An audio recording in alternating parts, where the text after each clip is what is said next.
Mr. President, I wanted to, first of all, thank Senator Coons and my other colleagues who are working on this.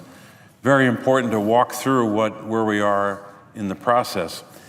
If I had to step back at this moment and say, well, now that the Joint Comprehensive Plan of Action is moving forward, that we're beyond implementation day, what do we have to look for over time?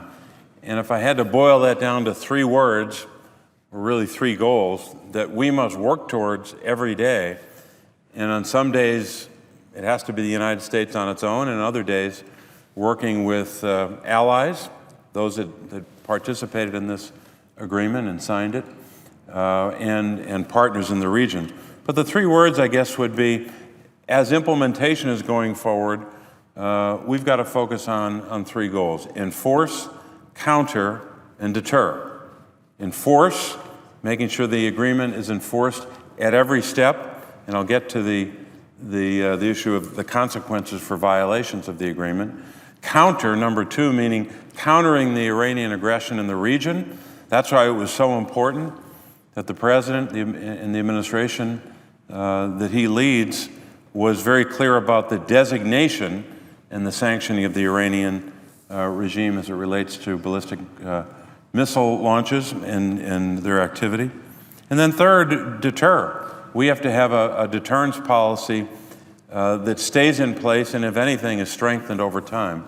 If we do a good job on those three things over the next several decades, literally, enforcing the agreement, countering the aggression, and deterring them, we will have the result that we want years from now. First of all, on the question of consequences, like a lot of members of the Senate, when I made a decision about the agreement, I wrote down page after page walking through my reasons. At the time, I wrote the following, quote, "We have to prepare for the possibility that the Iranian regime may violate the agreement and may even engage in activity constituting significant noncompliance with the Joint Comprehensive Plan of Action," unquote. That's what I wrote several months ago, and that still holds true today. We must not trust in Iran's compliance. In fact, some may say that using President Reagan's old formula, which was trust but verify, in this case, and I'll be blunt about this, these are my words, in this case, until proven otherwise, we must mistrust and verify. Mistrust the regime and verify. That's just the nature of where things are right now. So we've got to verify vigorously any asserted reason or action that the Iranians would take. And also, in the process of doing that, we got to work with our partners to ensure that any violations will be met with swift, multilateral consequences. That means we need other nations to help us. We can't do this on our own. We cannot know whether and how the Iranian regime might violate the agreement. For example, we might see them drag their feet on allowing the IAEA access to certain nuclear sites, especially ones where covert activity might be suspected. I firmly believe that hardliners in Iran will be watching how we respond to any violation. The best way to condition behavior, the best way to impact what they might do, the best way to cause in them a second thought down the road is to enforce aggressively violations of the agreement. So it's important that we work in lockstep with our European partners to prepare for these violations. I hope it doesn't come to pass, but I think we have to assume, and I will assume, that they will violate the agreement. Many of us met with our European friends before making decisions about the Joint Comprehensive Plan of Action.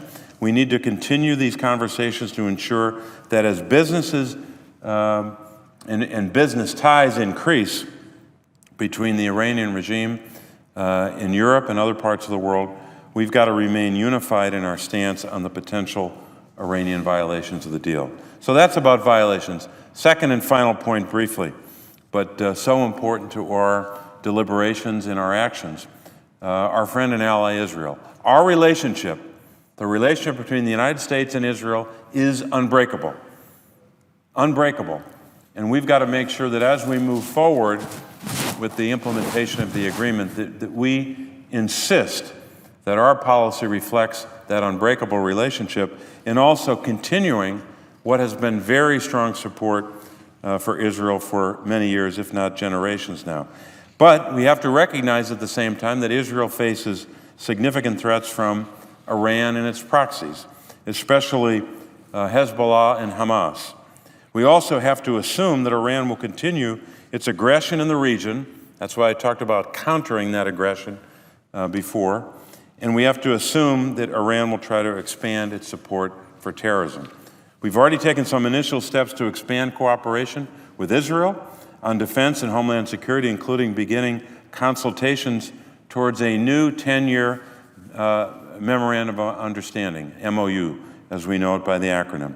That Memorandum of Understanding on defense cooperation is vital in initiating new efforts to address, among other threats, the terror tunnels that Hamas has constructed and threatens Israel all the time.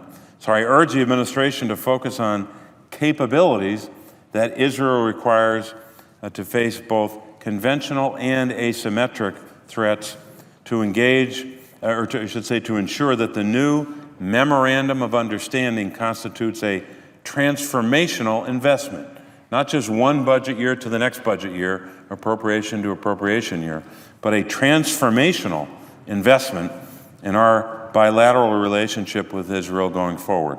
We should all meet with Israeli leaders to hear their firsthand assessments of the threats and to reassert our mutual interest in countering Iranian aggression. So, Mr. President, I want to yield the microphone to our colleague, Senator Coons, again, but I do want to thank him for his leadership and for what I believe is a bipartisan determination that we have to do everything possible to enforce this agreement aggressively with consequences when there's a violation, counter Iranian aggression in the region and beyond, and deter over what will be more than one generation. I yield the floor.